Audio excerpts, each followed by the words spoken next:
Imagine living in a world where your loyalty was questioned every single day, where a single mistake could cost you your life, and where your value was determined solely by how well you followed orders. This wasn't just any job. This was the life of a royal eunuch, serving in the imperial courts of ancient China. Their stories remain largely untold, hidden behind palace walls for centuries, but what they endured in the name of obedience would shock even the most hardened historian. These men weren't just servants, they were living symbols of absolute loyalty, and the tests they faced would make your blood run cold. Throughout history, royal courts have demanded unflinching loyalty from those who served them, but none took this requirement to such extreme lengths as the imperial Chinese dynasties. Men who wished to serve in the inner palace had to sacrifice everything: their family ties, their masculinity, and ultimately their very humanity. The brutal process of becoming a eunuch was just the beginning of their ordeal. Once admitted to royal service, these men faced constant scrutiny and increasingly disturbing tests of their obedience. Palace officials believed that only by removing all physical desire could a servant truly focus on their duties to the emperor. But what they didn't account for was how this practice would create a secretive brotherhood with their own hidden agendas and survival strategies. The journey into palace life began with the most horrific sacrifice imaginable: voluntary castration. Young boys and men who sought the relative security and status of palace employment would submit themselves to crude surgeries performed by specialized knife men.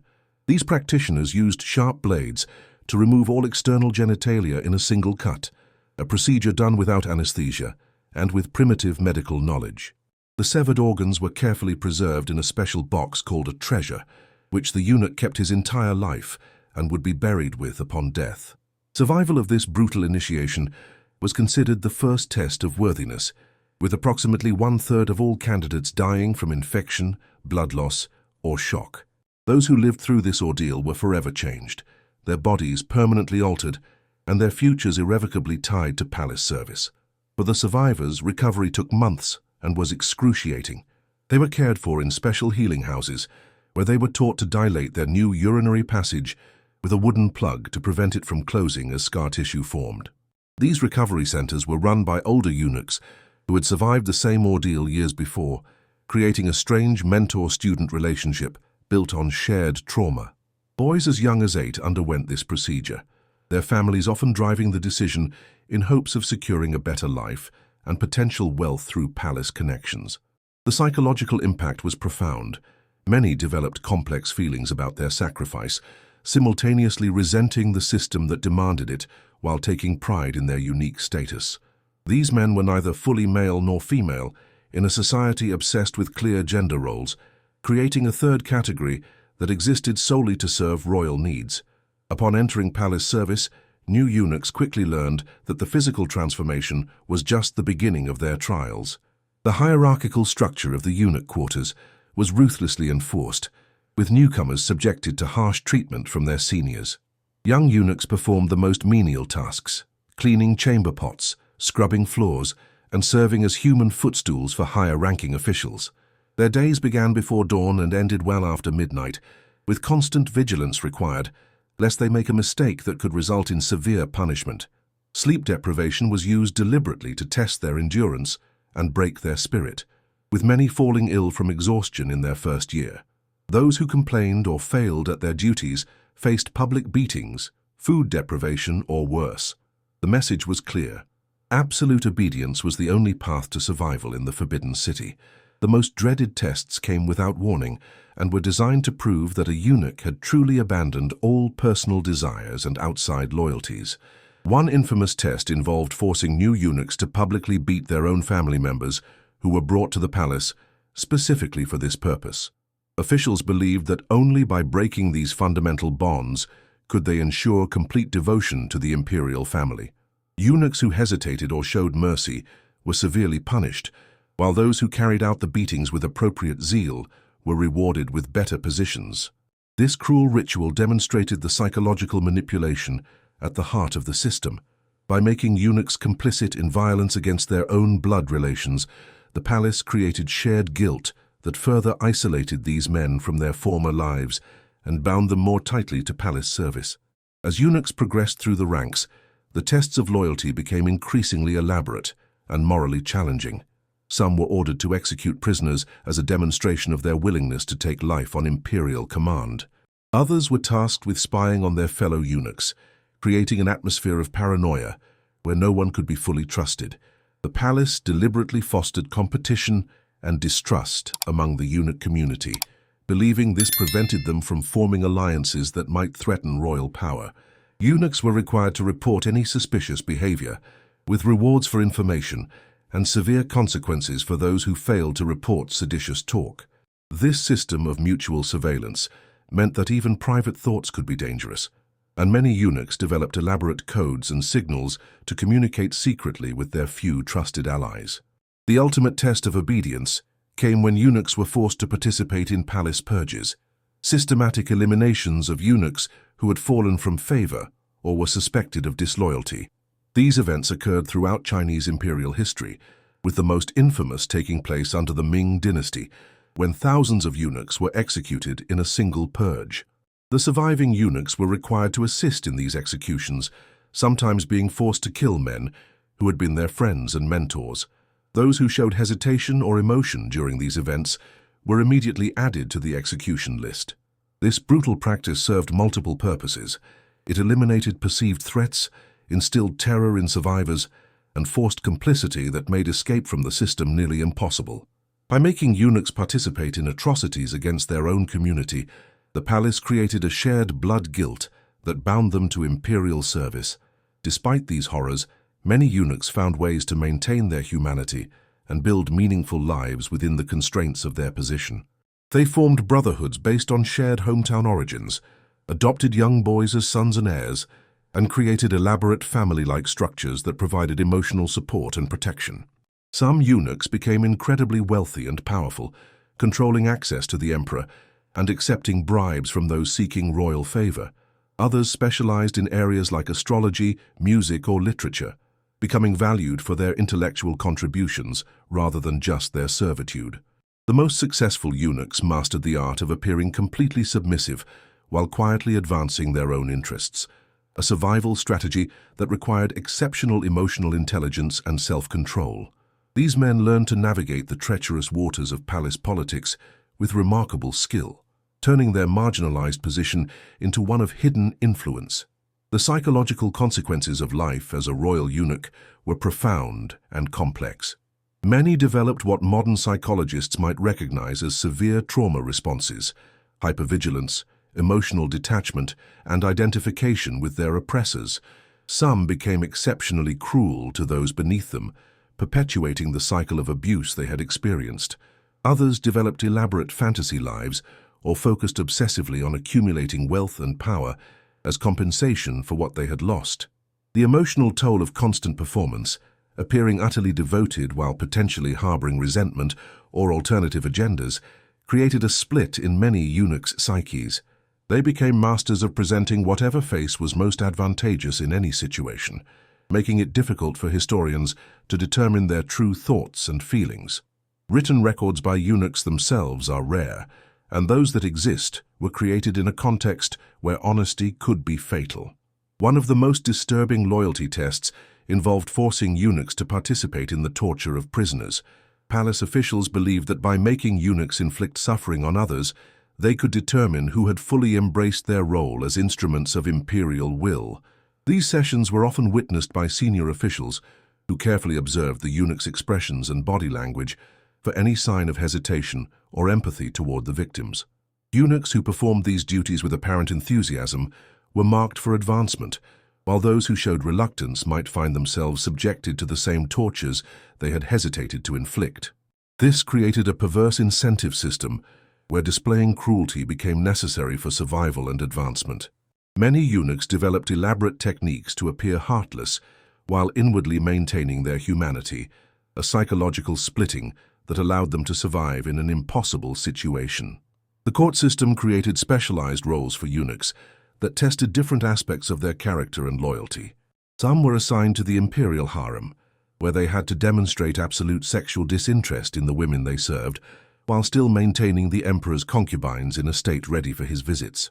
Others became caretakers of imperial children, required to form emotional bonds with their charges, while accepting that these children would eventually outrank them and potentially order their execution if displeased. The most trusted eunuchs became handlers of imperial treasures, their physical castration supposedly making them less likely to steal wealth they couldn't pass to biological heirs. Each of these positions came with specific loyalty tests and constant surveillance. Even high-ranking eunuchs who had served for decades could find themselves suddenly subjected to humiliating investigations if the emperor's mood or court politics shifted against them. The relationship between eunuchs and the imperial women created another complex dynamic of power and loyalty testing. Confined to the inner palace, imperial concubines and the empress often formed alliances with eunuchs who became their eyes and ears in the broader court. These relationships could be mutually beneficial, but were fraught with danger. Eunuchs caught between conflicting orders from the emperor and empress had to navigate impossible choices where any decision could prove fatal. Some royal women deliberately set loyalty traps for eunuchs, ordering them to perform tasks that would anger the emperor, and then observing whether they obeyed or reported the request. Eunuchs who became too closely aligned with a particular concubine or empress could find themselves executed when their patron fell from favor, a common occurrence in the volatile world of imperial politics, where women competed fiercely for the emperor's attention and the status it brought. One particularly cruel test involved forcing eunuchs to maintain perfect composure while being subjected to physical pain or humiliation. Imperial family members might strike, spit upon, or verbally abuse eunuchs without warning, expecting them to remain perfectly still and expressionless throughout the ordeal. Any flinching, crying out, or defensive movement could be punished by death, as it suggested the eunuch still possessed individual dignity that took precedence over absolute submission. Young princes were often encouraged to practice such abuse on eunuchs as part of their education in wielding power, creating a cycle where future emperors learned to view these servants as less than human. Eunuchs who survived decades in court developed an almost superhuman ability to disconnect from physical and emotional pain, standing perfectly still while being beaten or maintaining a serene expression while being publicly humiliated. The living conditions of eunuchs reflected their paradoxical status, simultaneously privileged and dehumanized. They resided in special quarters within the palace complex, often in cramped, shared rooms, despite serving in the most opulent surroundings on earth. Their food was strictly regulated, with different ranks entitled to specific diets. Lower-ranking eunuchs might go hungry while serving sumptuous feasts to the royal family, required to ignore their own physical needs entirely. Their clothing marked their status clearly, with specific colors and styles indicating their rank and department. Even in death, eunuchs were treated differently. Their burial practices were specialized due to their physical alteration, with their preserved genitals reunited with their bodies to make them whole for the afterlife. This attention to their physical difference continued to mark them as other, even beyond the grave. The test of absolute memory became another way to evaluate eunuch loyalty and competence. Due to concerns about literacy giving too much power to servants, many imperial instructions were delivered verbally, and eunuchs were expected to remember them perfectly.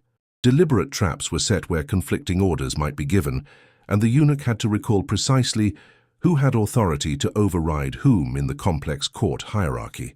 Failure to remember exactly could be interpreted as deliberate disobedience rather than a simple memory lapse. Similarly, eunuchs were expected to memorize elaborate palace protocols and the personal preferences of every royal family member they served. Some emperors would deliberately change their stated preferences to test whether eunuchs were paying proper attention. Those with exceptional memories became especially valuable, but were also subject to greater scrutiny, as their mental abilities marked them as potentially dangerous. Historical records reveal that one of the most psychologically devastating tests involved forcing eunuchs to witness the execution of their colleagues and then immediately resume their duties as if nothing had happened. These public executions were staged as warnings, with surviving eunuchs required to watch without showing any emotional reaction that might suggest sympathy for the condemned or fear for their own fate. Following these traumatic displays, eunuchs were expected to return to serving tea, arranging flowers, or whatever duties were assigned with perfect composure and attention to detail. Any trembling hands, tears, or distraction could be interpreted as disloyalty, This practice created a profound psychological dissociation in long-serving eunuchs, who developed an almost supernatural ability to compartmentalize horror and continue functioning. Modern psychologists would recognize this as a severe trauma response, but at the time it was considered the mark of a properly trained imperial servant. The unique position of court eunuchs gave them access to the most intimate aspects of imperial life, creating opportunities for both power and danger. They witnessed emperors in their most vulnerable moments, during illness, emotional distress, or sexual activity, and were expected to maintain absolute discretion. Testing this discretion became another way to evaluate loyalty, with planted rumors or false secrets deliberately shared to see if they would be repeated. Eunuchs caught gossiping about the imperial family faced agonizing deaths, often with their tongues removed first, as symbolic punishment for their loose speech. This created an atmosphere where even casual conversation could be dangerous, as any remark might be part of an elaborate loyalty test. Some eunuchs stopped speaking entirely, except when absolutely necessary, communicating through gestures and written notes that could be destroyed rather than risking words that might be misinterpreted or reported. The psychological warfare extended to sleeping arrangements and private time. Eunuchs were housed in dormitory-style quarters, where their conversations and behaviors could be easily monitored by informants. Many developed insomnia from the constant fear of talking in their sleep and revealing forbidden thoughts. Their personal possessions were regularly searched without warning, and any unauthorized items, particularly writing materials that might be used to record palace secrets, could result in severe punishment. Even their dreams were considered potentially treasonous, with eunuchs expected to report any dreams involving the emperor or imperial family to their supervisors for interpretation. Those who reported disturbing or disrespectful dreams might be punished regardless of their lack of control over their subconscious. This complete invasion of even the most private aspects of their existence created a state of perpetual anxiety that few modern people could comprehend. While the physical castration of eunuchs is well documented, less attention has been paid to the deliberate psychological castration that accompanied it. Imperial training systems worked to strip away not just sexual identity, but any sense of personal autonomy or individual worth. Eunuchs were trained to speak of themselves in the third person, referring to themselves as this insignificant one, rather than using first-person pronouns. They were forbidden from making direct eye contact with social superiors and taught elaborate physical movements that kept their bodies in perpetual postures of submission. Even their voices were affected, with many adopting higher pitches and specific speech patterns that marked them as separate from intact men. The cumulative effect was the creation of individuals who were constantly performing their status, with few opportunities to express authentic emotions or thoughts, even in private. This performance became so ingrained that many elderly eunuchs who had retired from service continued these behaviors until death. The most trusted eunuchs were those who passed the ultimate test, demonstrating willingness to die for the emperor without hesitation. Throughout Chinese history, there are accounts of eunuchs who sacrificed themselves to protect royal family members during assassinations, rebellions, or invasions. These acts of supreme loyalty were commemorated and held up as the ideal to which all eunuchs should aspire. Some emperors deliberately staged false attacks to test which eunuchs would shield them with their own bodies and which would flee to save themselves. Those who hesitated even briefly might be executed for insufficient devotion, while those who responded correctly were rewarded but would face similar tests in the future. The psychological impact of knowing one might need to die at any moment to prove loyalty created a state of constant readiness and vigilance that took a severe toll on mental health. Many eunuchs developed fatalistic philosophies and detachment from their own survival as coping mechanisms. The social isolation of eunuchs extended beyond the palace walls, affecting how they were perceived by the broader society. When eunuchs were occasionally permitted to leave the palace on official business, they faced a complex mix of fear, respect, and revulsion from ordinary citizens.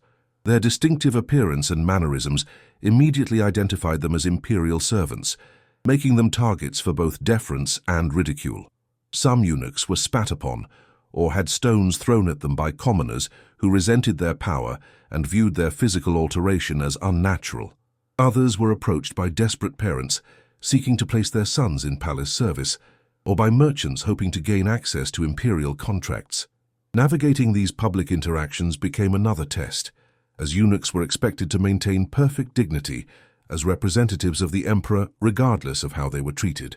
Those who responded to public insults or became too friendly with civilians could face punishment upon returning to the palace. Many eunuchs developed complex coping mechanisms to survive the psychological torment of their position. Some created elaborate internal fantasy lives where they held power and respect, while others focused obsessively on accumulating hidden wealth they hoped to enjoy after retirement. A significant number turned to religion, particularly Buddhism and Taoism, finding comfort in philosophies that emphasize the impermanence of suffering and the illusion of the physical world. Others formed deep bonds with specific animals kept as palace pets, channeling their need for unconditional affection toward creatures that wouldn't betray them. The most successful eunuchs psychologically were those who found meaning in their service, taking pride in their skills and the crucial role they played in maintaining imperial traditions. However, historical records and the few surviving diaries of eunuchs reveal the immense emotional toll of living under constant scrutiny, with depression, anxiety, and what we would now recognize as post-traumatic stress disorder appearing frequently in their personal writings. The relationship between eunuchs and the imperial children they raised created particular emotional complexity. Eunuchs assigned to the royal nursery often developed genuine attachments to their charges, watching them grow from infancy to adulthood. These bonds could be deeply fulfilling, but were fraught with danger, as excessive emotional attachment was seen as potentially compromising a eunuch's loyalty to the system as a whole. Some princes and princesses reciprocated this affection, treating their childhood eunuchs with unusual kindness and protection after ascending to power. However, others deliberately turned against the eunuchs who had raised them, ordering their execution or humiliation as a way of demonstrating independence from childhood influences. This created a painful dynamic where eunuchs had to care for children genuinely while preparing emotionally for potential betrayal once those children gained power. The psychological sophistication required to navigate these relationships, providing authentic nurturing while maintaining appropriate emotional distance, demonstrates the complex emotional intelligence many eunuchs developed. As eunuchs aged, they faced additional tests and challenges unique to their position. Unlike other imperial servants who might retire to their hometowns and families, elderly eunuchs had often severed all family connections and had nowhere to return to. Some were permitted to retire within special compounds near the palace, but many were expected to serve until death, regardless of physical infirmity. Aging eunuchs were subjected to memory tests to ensure they weren't developing dementia that might lead them to reveal palace secrets accidentally. Those who showed signs of mental decline were sometimes quietly eliminated rather than allowed to age naturally. Others faced the bitter realization that decades of loyal service meant nothing once their usefulness ended, finding themselves discarded after a lifetime of sacrifice. The most fortunate had accumulated enough wealth to establish comfortable retirements and adopted sons to care for them, but many died in poverty and obscurity despite having once served in the heart of imperial power. The final and perhaps most disturbing test of eunuch loyalty came at the death of an emperor. According to tradition in some dynasties, the emperor's closest personal eunuchs were expected to follow him in death, either committing suicide or being buried alive in the imperial tomb. This practice, while not universal across all Chinese dynasties, represented the ultimate extension of the idea that these servants existed solely for the emperor's convenience, even beyond death. Historical records indicate that some eunuchs accepted this fate willingly, believing it would bring honor to their families or ensure a privileged position in the afterlife. Others tried desperately to avoid this final service, using their network of relationships to secure exemptions or escape the palace before the emperor's health failed. The psychological impact of serving someone while knowing their death might trigger your own created a profoundly complex relationship between eunuchs and their imperial masters, mixing elements of devotion, resentment, and fatalism. The historical study of eunuchs has been complicated by the deliberate destruction of records and the heavily biased nature of surviving accounts. Confucian scholars, who generally despised eunuchs and blamed them for imperial corruption, wrote many of the official histories that have survived to the modern era. These accounts often depict eunuchs as uniformly scheming, corrupt, and morally degenerate, without acknowledging the impossible situation they were placed in or the extraordinary psychological resilience many demonstrated. Recent historians have worked to provide more balanced perspectives, drawing on archaeological evidence, personal writings, and comparative studies of eunuch systems in other cultures. What emerges is a picture of remarkable human adaptation to extreme circumstances. Individuals who suffered unimaginable physical and psychological trauma, yet still managed to create meaningful lives, communities, and in some cases, significant historical impacts through their influence on imperial policy and cultural preservation.